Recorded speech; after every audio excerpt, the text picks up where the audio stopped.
Est-ce que les pratiques sexuelles telles que la sodomie, la fellation et autres ne sont-elles pas mauvaises pour un couple chrétien?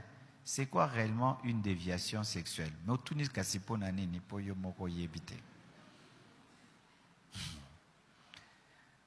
Voici. Qui a moins de 10 ans, 18 ans, lève les mains. Moins de 18 ans.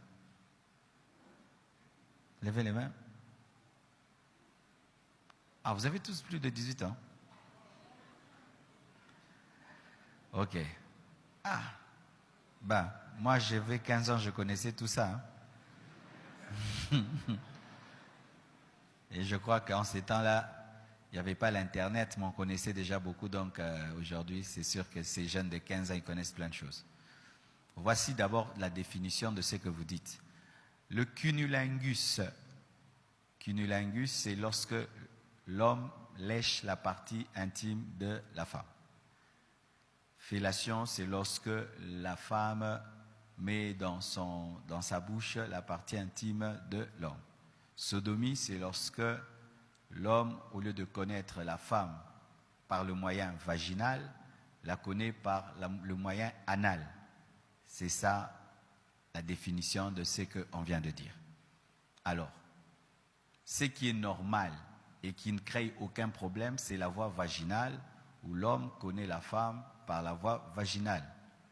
Mais pour ce qui est de la fellation, cunnilingus, sodomie, il y a beaucoup de problèmes dans les couples parce que, comme il n'y a pas de verset clair à ce sujet, il y a tout un débat. Voici le débat. Il y a le débat de ce qu'on appelle les libres penseurs. Les libres penseurs disent ceci, que le corps de la femme est à l'homme, c'est-à-dire tout le corps. C'est-à-dire si on te donne tous les corps, tous les corps. Et eux, ils disent que l'homme et la femme dans le mariage peuvent tout faire tant qu'ils ne se font pas mal et tant qu'ils ne se donnent pas des microbes. Mais il y a d'autres maintenant qui sont stricts, qui disent qu'il faut seulement la voie vaginale. Voici. Dans le domaine du mariage, on ne peut pas venir ici dire faites ceci, faites cela, faites ceci.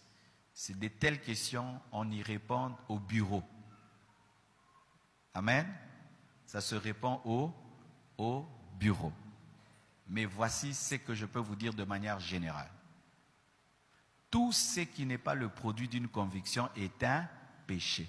C'est-à-dire quand tu fais la fellation, le cunnilingus, la sodomie, après tu demandes pardon, donc ta conscience te reproche, c'est un péché, ne le fais pas. De deux. Tout ce qui détruit le corps, le temple du Saint-Esprit est un péché.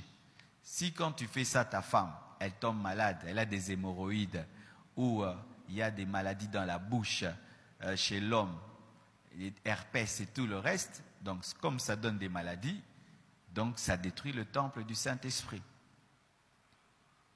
Aussi. Tout ce qui se fait en imposant à l'autre, l'autre ne veut pas, toi tu veux, c'est de l'égoïsme. Et souvent les chrétiens tombent dans ces choses-là à cause de la pornographie. Quand ils regardent des films pornographiques et ils veulent faire ça à leur femme, ils veulent ça, mais la femme là que tu regardes dans des films pornographiques, certaines prennent des médicaments, d'autres, elle est une prostituée, elle est habituée à faire ça tous les jours, tout le temps. Maintenant, tu vas prendre une jeune fille qui n'a jamais fait ça depuis toute sa vie. Depuis tu as regardé un film, tu veux. Il y a un homme, par exemple, qui voulait faire ça à sa femme. Il a dit, ok, moi si je veux prendre une grosse banane et puis on va voir chez toi, ça te fera quoi? L'homme a fui. Alors, ça veut dire ceci. Lorsque homme, toi tu veux faire des choses à ta femme, pose-toi la question, si tu étais une femme, tu aimerais qu'on te fasse ça? Voici le principe.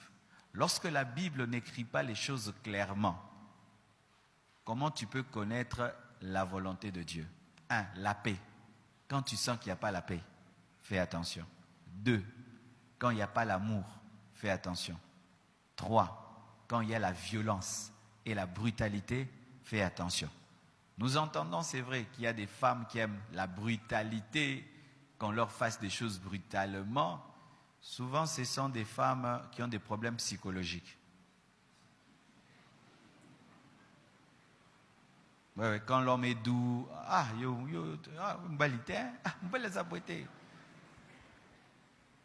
ce sont souvent des femmes qui ont un problème psychologique, qui aiment la douleur. Elles ont le plaisir par la douleur. C'est un problème psychologique. Souvent, ce sont des filles qui ont été tapées, insultées dans leur enfance. Alors, même quand elles se marient, elles aiment la douleur. Donc, c'est ça une déviation.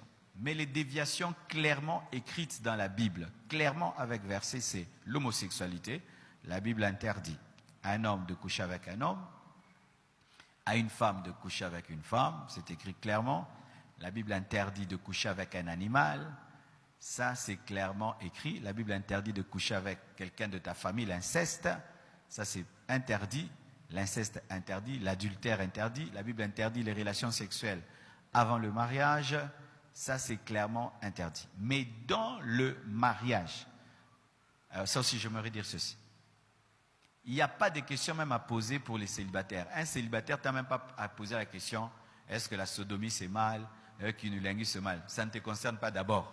Amen. Ce n'est pas pour toi. Pour les gens qui sont maintenant mariés, ils sont mariés, maintenant ils trouvent que c'est monotone de faire les choses de la même manière, toujours de la même manière, ils veulent un peu changer. Ce sont eux qui ont droit de poser ces questions-là. Et voici ma réponse.